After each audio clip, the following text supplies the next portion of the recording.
Voilà, bonjour.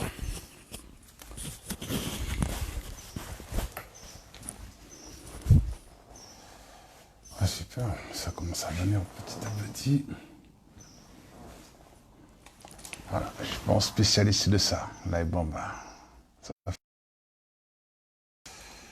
vraiment m'apporter la formation nécessaire pour que je puisse bien faire mes cours, là, enfin mes lives.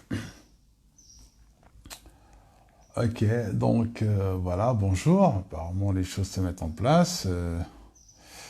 On est très en forme en ce mois de Ramadan-là. C'est super, c'est top, voilà. Excusez-moi, il faut que j'enlève le son, sinon je vais jamais m'en sortir. Voilà. Il y a certains que je crois que je vais bloquer une bonne fois. Je crois qu'il y a des abus quand même. Il y a des abus inacceptables. Les gens appellent à n'importe quelle heure, envoient des messages Messenger à n'importe quelle heure. Ils s'en foutent de savoir si vous avez une vie privée ou pas. Et je crois qu'à un certain moment, c'est nécessaire de bloquer, voilà, comme j'aime bien faire ça, bloquer, super, bloquer tout, bloquer, voilà, c'est ça, voilà, bloquer sur Facebook, bloquer, voilà, c'est ça, super, voilà, merci. Comme disait l'autre, hein, toutes les filles qui me prennent la tête, je les jette, donc s'il y a des gens qui vous emmerdent avec des demandes d'amis ou des discussions à n'importe quelle heure, il faut, voilà, comme disaient les Wolofs, on te dit que Boursaïne, voilà. Bien, j'espère que les gars, le ramadan se passe très bien. J'espère que vous êtes en train de souffrir les derniers jours, parce qu'apparemment il ne reste pas beaucoup de choses là. Hein, il ne reste pas beaucoup de choses, c'est juste quelques jours. Hein, ça ne va pas être méchant quand même. Voilà, j'ai l'impression que tout le monde est en train de personne ne pense à la difficulté du Ramadan. Je ne vois pas les gens se plaindre en fait. Je vois que les gens sont très contents, ils se plaignent pas tellement. En général, ces temps-ci, les gens ont commencé à se dire ouais, mais c'est problématique, le Ramadan, ça fait mal. Voilà, mais je vois que cette fois-ci, ça passerait très bien. Donc ça, moi, je suis très content de ça. Voilà. Personne ne pense à la difficulté du Ramadan. Je vois pas. Voilà, donc je vais essayer de. Voilà. Voilà, c'est ça. Alors, moi, je suis très en forme aujourd'hui parce que vous comprenez bien que depuis hier, on peut donner maintenant l'opportunité de travailler, pas comme si de rien n'était, mais en tout cas de travailler, d'affronter la vie, en se disant tout simplement que la vie ne s'arrête pas, qu'il faut qu'on puisse continuer. Je crois que c'est ça l'option qui a été prise et sur laquelle peut-être tout le monde est d'accord. Voilà, donc je crois qu'il est important qu'on puisse ensemble essayer de trouver des moyens de vivre ensemble, de ne pas se gêner, mais en même temps aussi de s'entre-protéger. Je crois que c'est ça le plus important. Si on arrive en tout cas à ce que les entreprises reprennent leur vie normale, que notamment le commerce reprenne normalement, ce serait pas mauvais. C'est vrai que hier, sous le coup de l'émotion, on aurait pu dire on aurait pu dire tout simplement que voilà, si c'est compliqué, on n'a pas de solution, on va pas s'en sortir. Je crois que c'est pas ça la bonne approche. La bonne approche, c'est de se dire qu'on a une opportunité peut-être de continuer à vivre ensemble et de pouvoir nous battre contre le virus. Donc pour moi, l'idée, c'est plutôt de se dire que notamment, on est plus fort que lui, parce que si on n'était pas plus fort que lui, on n'aurait aucune envie de rester avec lui. Voilà.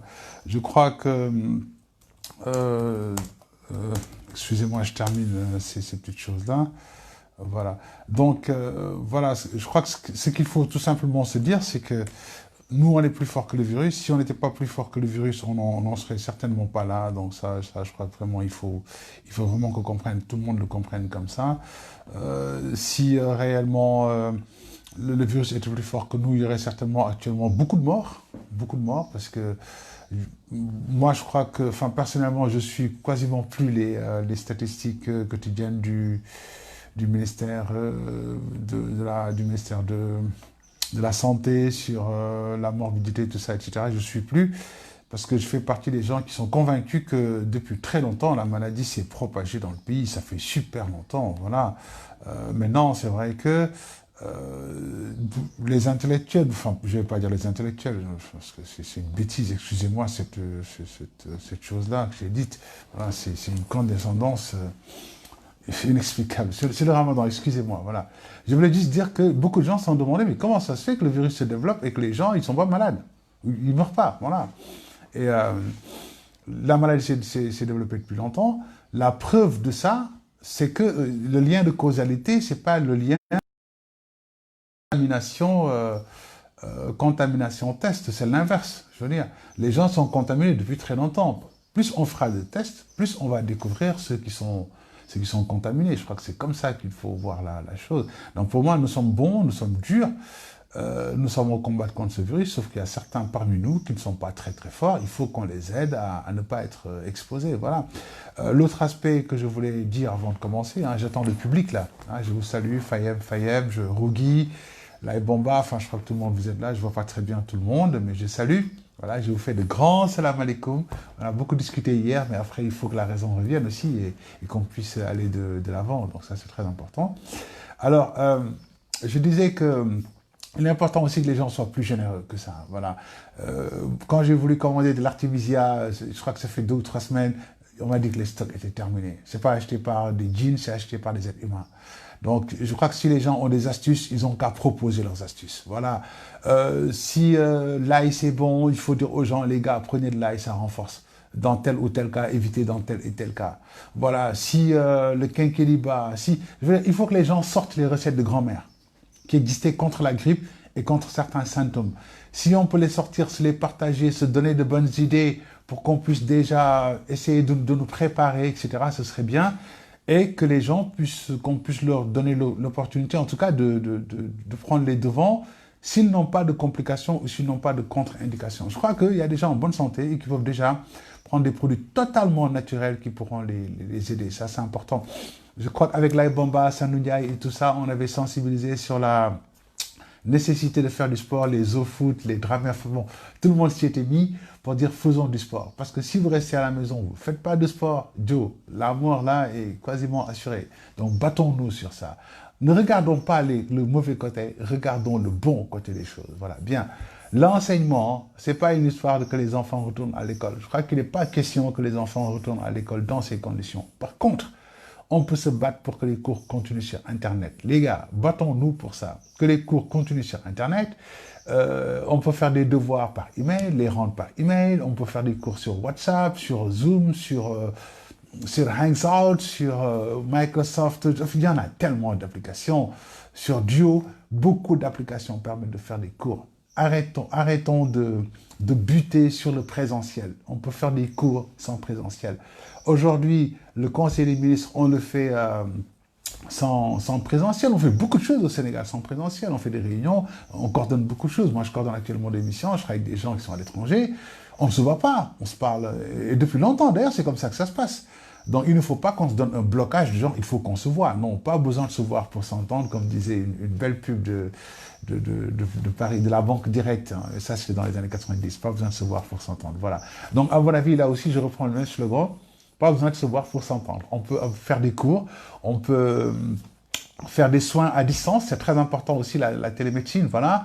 On peut faire des actes judiciaires aussi, à mon avis. On peut faire des actes de police. Il faut que l'État, en fait, déploie et rende de manière très accessible la plateforme intranet du gouvernement pour que les gens puissent accéder et faire leur téléprocédure, ce qui fait que tout le monde va travailler. Et je crois que c'est aussi une bonne occasion d'expérimenter de nouvelles choses, d'aider les gens à plus travailler, de régler peut-être même les problèmes de logement à Dakar, ce qui fait que certains peuvent être dans les ministères et ne pas venir travailler tous les jours. Ils peuvent travailler chez eux à Saint-Louis ou à Mour ou ou en Casamance, enfin n'importe où, et venir, voilà, tout ça c'est vraiment à mon avis des opportunités. Regardons les très très bonnes choses. Pour moi, à quelque chose malheureux. Bon, ce qui m'a fait plaisir, c'est que tous les Sénégalais se sont dit, désormais c'est notre combat individuel. Ça c'est très très très important. Le gouvernement ne le lâchera pas, il ne peut pas. Mais ce qui m'a plu, c'est que chacun s'est dit, c'est mon combat. Quand je sors, je vois quelqu'un qui ne porte pas de masque, je lui impose de porter un masque. Sinon, j'appelle la police. Quand je vais quelque part où on va de la vente, je vois des gens qui, en réalité, ne respectent pas les distances, la distanciation physique. Je leur impose de respecter la distanciation physique. Sinon, j'ai mon téléphone, je peux filmer, je peux appeler la police. C'est très important qu'on se dise ces choses-là. Voilà. Quand je vois des gens qui se regroupent, je dénonce, j'appelle la police, j'appelle les voisins, on règle ça. Que chacun se dise que c'est son combat, qu'on se batte. Voilà. Par contre, ce que j'aimerais pas, c'est qu'on soit, comment on appelle ça encore, divisé. On est petit, on est un petit pays. Super petit pays. Je crois qu'on ne fait même pas 200 000 km². Pire que ça, on est 15 millions. Voilà. Alors que les autres, le Japon, qui a peut-être notre territoire, a peut-être plus de 100 millions d'habitants. Voilà. Ne parlons pas des Anglais, etc. Voilà. Bonjour Sophie, bonjour Esther, bonjour Magname. Voilà, Magname Baradji, tout le monde n'a pas accès à Internet, les courants de ligne doivent être réservés aux étudiants d'un certain niveau minimum. Je vais quand même répondre à ça très rapidement, Magname, parce que pour moi, tous les problèmes d'aujourd'hui du Sénégal sont des problèmes d'éducation. Si les gens étaient très, très, très éduqués, ils ne seraient pas des fanatiques religieux particulièrement cons qui suivent tout ce qu'on leur dit sans réfléchir. Si les gens étaient très très bien éduqués, on aurait aujourd'hui très sérieusement d'excellents professeurs, d'excellents chercheurs, de grandes technologies, de grandes entreprises, de très grands hommes politiques. C'est un manque de savoir, un manque d'éducation qui fait qu'on est en retard. Les pays éduqués n'ont pas de problème. Les Chinois ont réglé le problème très rapidement. C'est grâce à l'éducation. Les Américains, partout, quand vous allez en Corée quand même, le pays de Samsung, ils ont été un pays exemple. C'est la technologie, c'est le know-how. On ne peut pas sacrifier le savoir. Maintenant, quand vous me dites qu'il n'y a pas l'Internet partout, etc., moi, ça me pose un problème. Parce qu'en tant qu'expert, quand même, j'ai fait beaucoup de villes, j'ai fait beaucoup de villages, je veux dire. Je suis allé dans beaucoup de zones rurales où les gens ont des télés, ils connectent leur télévision à des satellites qu'ils achètent en Mauritanie ou ailleurs. Ils ont des salons extrêmement beaux, ils ont des téléphones portables, chacun en a. Ils ont des systèmes d'électrification solaire. Chacun branche son téléphone. Je me rappelle une fois, j'avais des problèmes avec des copies que je devais corriger pour l'Université du Sahel. J'étais à Gawol, en ce temps-là, Gawol, qui est le pays des Agne, notamment, avec le El-Feki Abdoulaye Agne. Quand j'y étais, je devais corriger les copies parce qu'il y avait un délai. J'ai demandé que le projet m'envoie les documents qui ont été collectés sur Internet dans des clés USB. J'avais mon ordinateur. Et c'est dans la maison de El-Feki Agne que je me suis connecté. Il n'y avait pas de courant, ni d'eau, ni courant, ni eau courante. Mais ils avaient le système solaire. J'ai branché mon ordinateur sur le système solaire avec lequel je regardais la télé, j'utilisais mon téléphone, j'ai chargé mon portable, j'ai corrigé l'ensemble des copies, je les ai remis sous clé, j'ai donné. Je ne sais pas si maintenant les gens qui sont à Dakar ou dans les grandes villes connaissent très sérieusement les zones rurales. On a des zones rurales avec des gens extrêmement à l'aise, des très très belles maisons, des très très belles installations, des appareils de grand niveau. Vous avez tous des parents du village qui vous envoient des WhatsApp, parce qu'ils ont WhatsApp, parce qu'ils ont Snap, parce qu'ils ont Facebook. Mais ce qui me fait mal, c'est que quand c'est pour s'amuser et ne pas être productif, nous tous on dit on veut de la technologie. Mais quand on dit utilisons la technologie pour aller de l'avant, personne n'en veut. C'est ça le problème. On a une mentalité de sous-développé. C'est ça qui fait mal. C'est ça qui décourage beaucoup de gens qui se battent pour l'Afrique. On a une mentalité découragée. Quand il faut aller de l'avant, les gens commencent à se dire où sont les problèmes, où sont les limites, où sont les risques, qu'est-ce qui ne va pas. Au lieu de se poser la question, qu'est-ce qui pourrait aller, on se dit non, qu'est-ce qui ne va pas. Et chacun va dire, oui, mais attention, il n'y a pas assez d'Internet. Oui, mais après, il n'y a pas assez de connexion. Oui, après, il n'y a pas assez de tablettes. Oui, les gens sont pauvres. Oui, etc. Personne ne se pose la question de savoir, mais est-ce qu'il est possible qu'il y ait des solutions? Est-ce qu'il est possible que l'école soit ouverte de manière graduelle, comme on le fait dans d'autres pays, comme en France par exemple, où l'école est organisée par zone, telle zone ouvre à telle partie, etc. Le temps qu'on puisse assurer ça. Voilà. Aujourd'hui, quand vous voulez des téléphones portables, vous tous qui achetez des téléphones portables, vous demandez à vos fournisseurs, mais ils vous disent qu'ils ont des stocks énormes de téléphones, il y en a. Il s'agit juste que l'État aille en acheter pour donner à des gens qui n'en ont pas. Il s'agit de faire une commande et d'aller la prendre par avion en Chine, où ça ne coûte pas cher, ou en Inde, et qu'on ait des téléphones portables. C'est une histoire de moins, même pas 15 jours. Pour la connectivité, aujourd'hui, quand même, on a quoi? On a trois opérateurs télécoms. Sans compter les moyens de connexion à partir notamment des satellites. On peut facilement avoir de très très bonnes connexions. Il s'agit juste que l'État dise aux opérateurs, faites le job et derrière je vous rembourse comme ils l'ont fait pour l'eau, comme ils l'ont fait pour l'électricité. Pourquoi n'allons-nous pas essayer ça? Pourquoi devons-nous toujours dire, non mais quand c'est pas mon problème personnel, quand c'est un problème pour tout le monde, ben je m'en fous. Je m'en fous quoi, c'est ça l'idée en fait.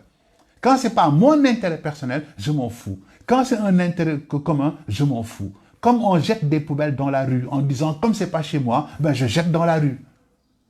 Comme les infrastructures publiques, comme on dit, c'est pas mon infrastructure publique, ben j'en fais ce que je veux. Les gars, il faut que nous y ayons tout, il faut qu'on se réveille. Il n'y a pas de miracle. Les gens qui se sont développés sont des gens qui se sont battus. Sont des gens qui se sont demandé qu'est-ce qui était impossible et qui l'ont fait. Mais ce n'est pas des gens qui se focalisent sur le possible. Je sensibilise sur ça depuis plusieurs années. Malheureusement, les mentalités ne changent pas. Et ça me choque énormément. J'ai toujours dit qu'on se gargarise de nos marabouts, on fait tel miracle, tel miracle. Je dis, ok, c'est génial que nos marabouts fassent des miracles. Mais aujourd'hui, les miracles là ne viennent pas de nos marabouts. Et nos miracles ne viennent pas d'un savoir ésotérique, elles viennent d'un savoir scientifique. Construire un avion, ça, c'est pas mystique. C'est de la science. Aujourd'hui, ce qui nous permet, nous, de discuter directement là, ce n'est pas mystique. Et aucun marabout ne peut l'inventer. Aucun, je dis. La science peut le faire. Ce que nous portons, personne ne pourra prier pour que ça sorte d'une prière. On l'invente. Les respirateurs, les masques, tout ça, c'est quoi? C'est de la science. C'est du savoir. C'est des gens qui se sont dit, on a des problèmes, on ne regarde pas pourquoi ça ne marche pas. On ne va pas se focaliser en disant, on va rester ici et mourir. Il y a des solutions. Parce que la différence entre l'être humain et l'animal, c'est son brain. L'animal, quand il a un problème, ben, il s'astreint uniquement aux solutions qui lui sont proposées. Il ne peut pas faire autre chose. C'est comme je le dis tout le temps. Un lion qui a extrêmement faim, qui n'a pas de quoi manger, quand il voit des mangues, il ne les mange pas. Parce qu'il est paramétré uniquement pour manger la viande. Mais moi, être humain, je mange tout, je fais tout ce que je veux. Parce que j'ai ce brain-là. Mais tout le temps, on est là, oui, mais en fin de compte, pourquoi? On ne peut pas avancer. Quand il s'agit d'aller de l'avant, personne n'en veut. Mais quand il s'agit d'organiser, par exemple, on se rencontre dans les mosquées pour se saluer et discuter, ça, tout le monde en veut. Quand il faut faire la soirée de Youssou Ndour pour aller s'amuser, etc., ça, tout le monde en veut. Quand il s'agit de voir quartier général, que les gens enlèvent leur masque pour qu'on voit leur sanctuaire et tout ça, ça, on en veut. Hein? Quand il s'agit que les ministres se pavanent partout pour pouvoir donner des aides, etc., que tout le monde se voit, ça, on veut. Qu'est-ce qu'on veut? Est-ce qu'on veut aller se développer? Est-ce qu'on veut aller loin? Est-ce qu'on n'est pas un peuple foutu d'avance, les gars? Est-ce qu'on doit passer notre temps à polémiquer, à regarder ce qui nous retarde, à ne jamais progresser? On parle des masques, on n'est même pas capable jusqu'à aujourd'hui de faire des masques aux normes, alors que la norme a été édictée. Même si l'État a dit, ok, je n'impose pas la norme, est-ce qu'il y a une petite entreprise au Sénégal qui s'est dit, puisque la norme existe, je vais aller l'acheter, je vais me faire suivre et je vais me battre pour que d'ici 2-3 semaines, je sorte des normes, des masques aux normes internationales. Aucune entreprise ne l'a fait. Tout le monde s'est dit, on prend les tailleurs, on s'amuse. Et ça devient des normes qui ne pourront jamais sortir de ce pays-là. Les respirateurs dont on parle, on a dit, ok, personne ne les utilise. C'est juste des trucs qu'on regarde pour dire, mais c'est génial de voir des enfants faire des mains. Personne n'a été aussi sérieux. Ces grands milliardaires là, qui entourent le président ou en tout cas qui ont le business, personne ne s'est dit, on va créer une usine de ça. On va essayer de chercher de la technologie. Et on va se battre pour que justement ces histoires de respirateurs là, qu'on en fasse une production industrielle. On en a besoin, les gars. On en a besoin. Qui a fait ça? Personne ne l'a fait. On se focalise sur des histoires de mosquées, sur des histoires tellement cons, excusez-moi les gars, que très sérieusement, on se dit, mais est-ce que nous, on n'est pas un peuple banni par Dieu? Est-ce qu'on n'est pas banni par Dieu? Est-ce qu'on n'est pas des gens qui sont détestés par même le paradis, en fait? Est-ce que nos prières ont une valeur? Est-ce qu'un pays où les cœurs ne sont pas ensemble, ce pays-là peut aller de l'avant? Des gens qui se disent musulmans et qui se détestent. Quand je vois le quartier général où chacun fait le plébiscite son marabout contre les autres marabouts, c'est pas un seul islam, ça? Quand des marabouts, celui-là a pris, l'autre l'a pris, personne ne discute entre eux pour que entre marabouts, ils puissent déterminer au point que c'est le ministre de l'Intérieur qui rappelle la charia. C'est honteux, ça. C'est honteux. Moi, j'en ai honte en tant que musulman. J'en ai honte en tant que Sénégalais. J'en ai honte en tant qu'Africain. Si on ne se réveille pas pour aller trouver les solutions, si on ne se réveille pas pour construire notre Afrique, on n'ira nulle part. On restera là à se regarder. Il y aura des problèmes de pauvreté. Les gens ne pourront plus manger correctement. Le virus va s'étendre. D'autres gens vont venir nous proposer autre chose pour améliorer la mortalité. Plus tard, ils vont nous amener des vaccins que nous prendrons par force. Parce que ces vaccins-là, on ne les achètera pas. On nous dira, la Banque mondiale ou quelqu'un d'autre paye pour vous, vous prenez les vaccins par force, parce que nous, on a fait des recherches et du business, et on veut que ce business marche, on le prendra par force. Et non seulement on le prendra par force, mais on vous dira, si tu veux aller à l'école, il faut être vacciné. Si tu veux voyager, il faut être vacciné. Au final, là, tout le monde sera vacciné et les milliards resteront là-bas.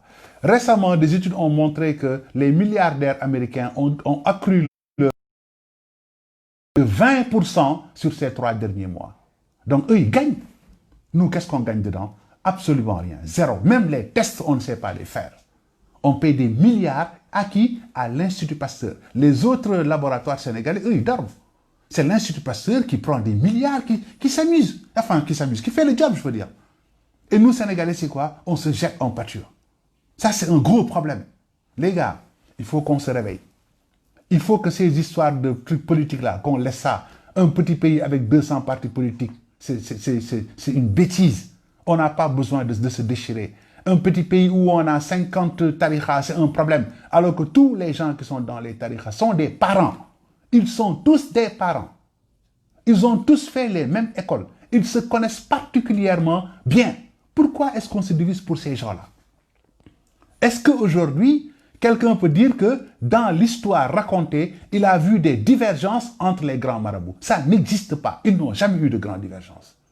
Ils ont été là lors de la période épidémique, notamment de la grippe espagnole. Ils étaient là. Ils ont respecté les règles. Ils ont fermé les mosquées. Aujourd'hui, ils ne sont pas là. On dit non, mais attends, on fait ça, etc. Moi, je ne suis pas contre qu'on ouvre des mosquées ou qu'on les ferme. De toute façon, je veux dire, ça, c'est autre chose. Mais qu'on en discute. Que les musulmans discutent entre eux. Je suis choqué qu'il y ait des khalifs généraux qui n'arrivent pas à discuter et déterminer ensemble des règles pour toute la Oumma islamique. Au point que c'est le ministre qui vient rappeler les règles de la charia. C'est honteux pour moi. J'aurais voulu que, quand Touba a commencé à faire des prières sur des petits trucs, que Touba dise, ok, nous on a un très très bon exemple, on veut en discuter avec les autres, que les autres en discutent. Et que les gens disent que, ok, partout on va essayer de faire ce modèle, de mettre 12 personnes pour au moins que la mosquée ait un système, que vraiment qu'on sache que dans les mosquées c'est pas abandonné, que les gens vivent, pour que les gens aussi prient dans la mosquée et que nous de l'autre côté on assure l'autre guerre, c'est-à-dire que la guerre sur la distanciation physique, les autres vont gérer la guerre spirituelle. Et ils auraient pu proposer ça à l'État, l'État aurait dit oui, ce serait géré partout sans problème. Sans problème. Mais aujourd'hui, c'est pourquoi l'autre fait, pourquoi l'autre ne fait pas. Aujourd'hui, hier, le président de la République, qui a une tchatch énorme, il est très fort ce gars, vient nous dire, ok, vous vouliez qu'on ouvre, on a ouvert. Qu'est-ce qui se passe? Tous ces gens qui demandaient qu'on ouvre, là, en tout cas, une bonne partie ont commencé à se dire, ouais, mais en fin de compte, pourquoi faut-il ouvrir? Gars, il faut qu'on se réveille. Les politiciens se jouent de nous parce que nous sommes cons, parce que nous sommes divisés, parce qu'on n'est jamais sur l'essentiel, on n'est jamais sur les priorités. Et eux, comme gérer la priorité, c'est difficile pour eux, ce qui les arrange, c'est que nous, on se focalise sur ce qui n'a aucun intérêt. Ça les arrange, ça. Aujourd'hui, personne ne s'est demandé les 1000 milliards, c'est où? Qu'est-ce qu'on a mis en termes d'équipement pour, pour les hôpitaux? Qu'est-ce qui a été fait pour renforcer toute la technologie, etc. Rien n'a été fait. Qu'est-ce qui a été fait pour renforcer, par exemple, l'Université virtuelle du Sénégal, qui est une plateforme d'enseignement universitaire? Qu'est-ce qui a été fait pour ça? Rien. Qu'est-ce qui a été fait pour capaciter les écoles afin qu'elles puissent continuer à donner des cours? Rien. Qu'est-ce qui a été fait pour que les activités soient déployées? Rien. Je ne sais pas si vous le savez, mais ça fait 2 mois que le Sénégal ne fonctionne pas. Les gens ne travaillent pas, ne font pas des formations, ne font pas des séminaires, ne se rencontrent pas. Et tout le monde se dit, mon Dieu, qu'est-ce qui va se passer? Beaucoup d'entreprises ont mis leur personnel comment vous appelez ça encore, en chômage technique, en se disant, je ne sais pas. Et jusqu'à aujourd'hui, personne ne peut savoir c'est quoi le problème du Sénégal. Personne ne peut vous dire où est-ce que nous en sommes. Ce qu'on sait, c'est que, il y a la crise, qu'on a augmenté le couvre-feu, point. C'est un gros problème. Les gars, il faut qu'on se réveille. Si on n'organise pas notre propre développement, nous n'irons pas loin. Ces hommes politiques-là, c'est des gens qui ont déjà réussi leur vie. Ils avanceront. Ils sauveront leur famille qui demain viendront diriger des gens comme moi qui sont pauvres et qui passent notre temps sur des choses qui n'ont aucun intérêt. Ces marabouts-là, ils ont déjà la teranga, comme on dit. Ils resteront sur leur trône tant qu'ils respecteront les règles de leurs parents qu'ils ont héritées. Et ils seront des gens qui dirigeront les autres le restant de leur vie. Alors nous, qu'est-ce qu'on va faire, nous? On va être là à parler des choses secondaires? On va être là à se focaliser sur des choses qui n'ont pas d'importance? On va être là à laisser l'essentiel? On va se haïr entre nous? On va ne pas se dire la vérité? Parce que je voyais certains dire, oui, mais en fin de compte, vous dites aux gens, restez chez vous, mais vous ne restez pas chez vous. C'est vrai.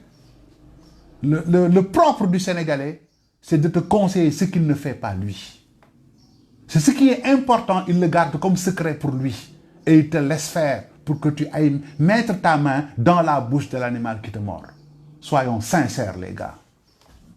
Tous les grands marabouts que je connais dans ce pays, les grands érudits, je veux dire, ont été extrêmement tristes de ce qu'on appelle le nifar. C'est-à-dire que la... Comment vous appelez ça encore je ne sais pas comment vous appelez ça. Anne-Marie, il faut m'aider, ma grande sœur.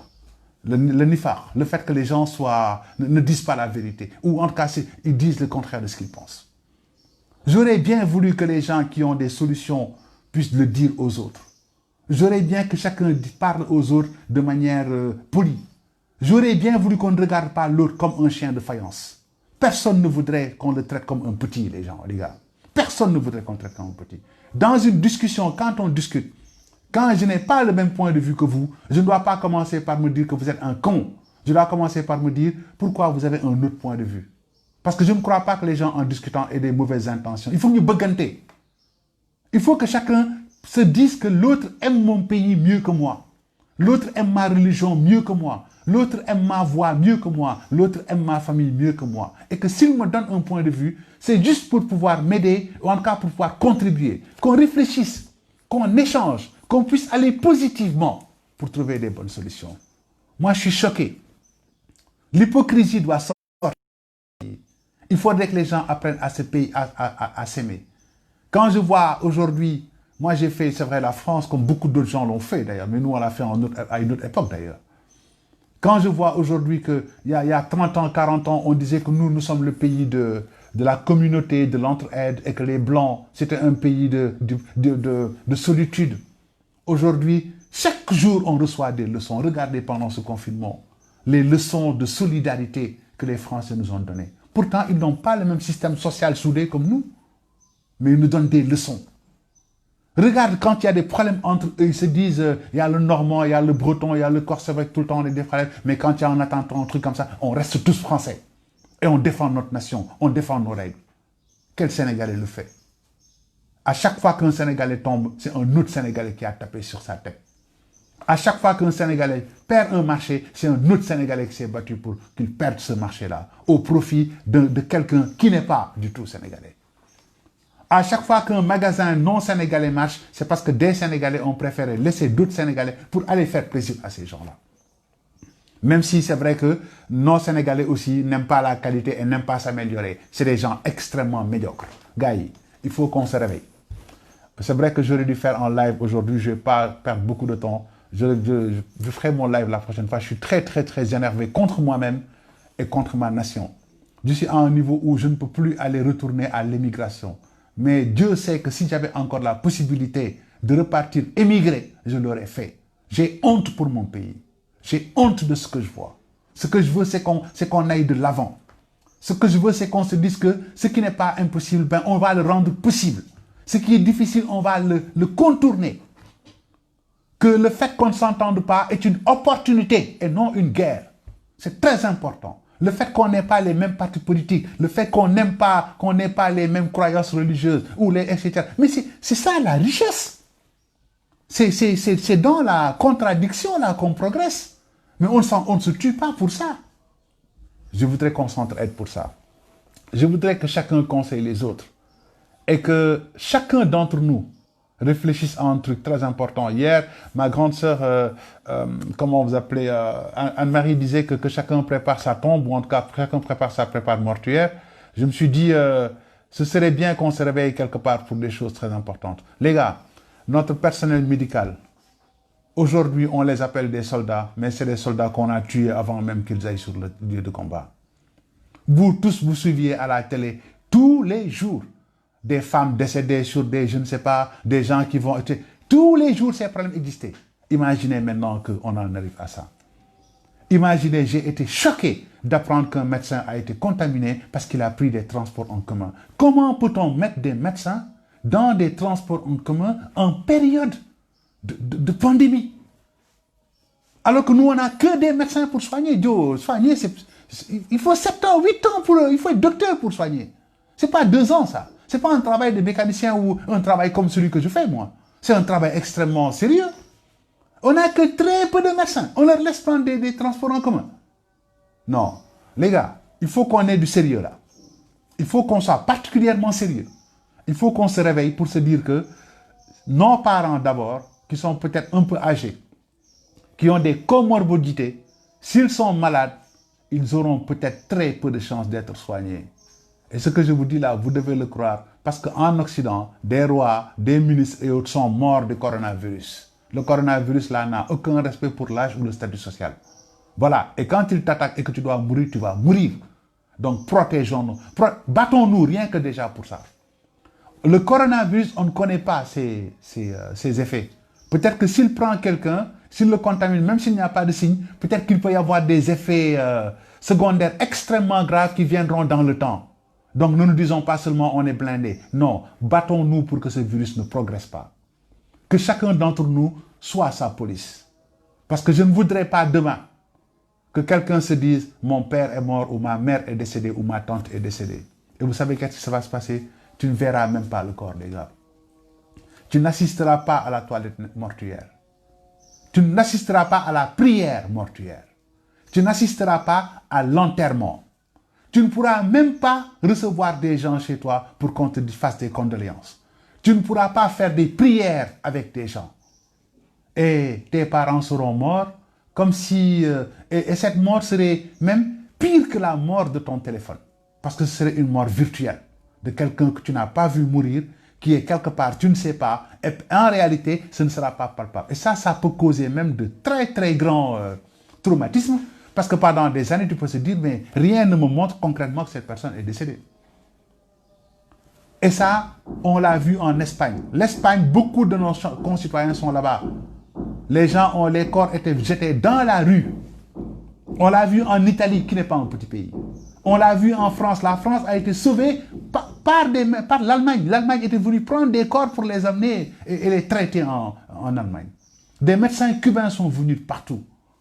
Aujourd'hui, les États-Unis sont dans une situation inextricable. La plupart des pasteurs américains qui disaient que le virus, c'est des histoires, que le sang de Jésus, que Dieu va, etc. Tous ces pasteurs-là sont morts aux États-Unis. C'est pas de la plaisanterie. Que chacun d'entre nous, donc, soit le soldat. N'attendons pas un général. Je vous avais dit que le leadership n'est pas forcément le leadership du chef. Le meilleur leadership, c'est le leadership comme mon ami Moustapha Guirassy appelait le leadership du talibé ou le talibéship, que notamment l'expert américain qui a créé ce concept-là appelé le leadership de l'homme. Quand il y a une défaillance au sommet, c'est en bas, c'est d'en bas que vient le leadership. C'est d'en bas qu'on prend les bonnes mesures. C'est d'en bas qu'on va impulser notamment les choses pour que notamment ceux qui sont au-dessus puissent suivre. Voilà, je ne sais pas s'il y a une interruption de la diffusion de la vidéo. Voilà, bien. Je voudrais vraiment m'excuser pour ces paroles un peu chaudes. Aujourd'hui, je parle avec mon cœur. J'avais vraiment préparé une belle vidéo, enfin en tout cas une belle présentation sur la conclusion de l'entretien de vente. Je le ferai avec beaucoup de plaisir certainement la semaine prochaine ou quand Marketing TV m'en donnera l'occasion. Mais je voudrais aujourd'hui en tant que frère, en tant que grand frère, en tant qu'oncle, en tant que petit frère aussi, partager mon point de vue, partager mon cri du cœur. Je vous assure que vous n'imaginez pas comment est-ce que je discute avec des gens comme Mme Anne-Marie Fall, on se parle jusqu'à 2h, 3h, 4h du matin, avec d'autres gens. Alors qu'on n'est même pas responsable de ça. Mais on discute, on parle, on essaie de voir comment trouver des solutions. Soyons dans la communauté, soyons ensemble. Soyons ensemble. Moi, je suis musulman. Je suis quelqu'un qui a une très, très grande admiration pour Cheikh Ahmadou Bamba. Ce qu'il a fait dans ce pays-là, peu de gens l'ont fait ou personne ne l'a fait. Regardez quelqu'un comme Cheikh Omar Foutiyou Tall, qui a fait la guerre sainte. Qui d'autre l'a fait? Regardez Al-Hajj Malik, ce qu'il a fait dans le domaine du savoir. Je veux dire, chacune de ces personnes-là est une référence extraordinaire. Et chacun aurait voulu, en tout cas moi, j'aurais voulu que chacune de ces personnes-là soit mon père ou mon grand-père et que je puisse dire, je suis fier d'eux. Quand j'écoute mes parents, mes grands-parents ou d'autres gens me raconter leur histoire, je suis heureux en me disant, ces gens, c'est parce qu'ils étaient ensemble qu'ils ont pu combattre contre le blanc correctement. Et c'est parce qu'ils ont fait une œuvre bénie de Dieu que leur œuvre reste jusqu'à aujourd'hui, que personne ne peut l'enlever. Beaucoup de gens sont venus créer des organisations religieuses, ils ont disparu sur le champ.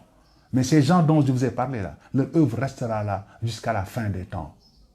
Parce que c'était des gens qui travaillaient, qui n'étaient pas dans la même zone, qui ne se faisaient pas la concurrence dans les mêmes zones, qui ne s'arrachaient pas des talibés et qui n'étaient pas en tout cas dans la contradiction. Mais chacun avait sa possibilité de se dire, je fais mon job dans ma zone, j'aide les autres et on trouve les moyens pour qu'ensemble on puisse gagner. Ils ont gagné ces gens. Gatchengalam. Gatchengalam. Il ne faut pas que leurs descendants gâchent ça. Il ne faut pas que les descendants de leurs talibés gâchent ça. Soyons unis, quel que soit le parti que nous avons, quelle que soit la religion que nous avons, parce que le Coran ne reconnaît que des êtres humains. Que des êtres humains. Et maintenant, il attaque aussi les animaux. Après tout, et avant tout, nous sommes des êtres humains. Sauvons-nous. Si nous voulons survivre, si nous voulons gagner, si nous voulons compter, il faut d'abord qu'on soit vivants. Donc, battons-nous, vivons bien, parce que nous sommes des grands viveurs. Encore que moi, les gens comme Jean Meïssa Diop et tous ces gens, les Marie-Noël Ndour, enfin bon, tous ces gens-là, il y a beaucoup de gens qui me doivent beaucoup de galach. Et il faut qu'ils me remboursent après le corona.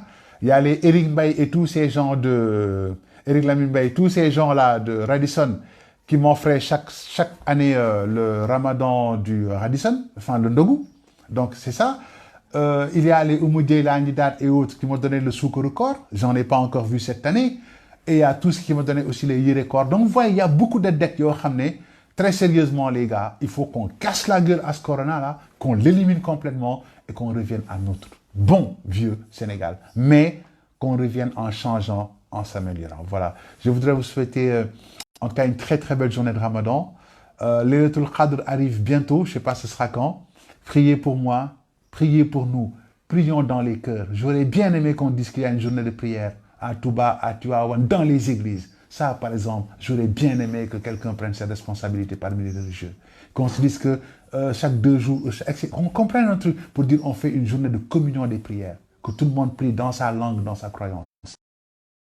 Une très très bonne initiative. Faisons-le.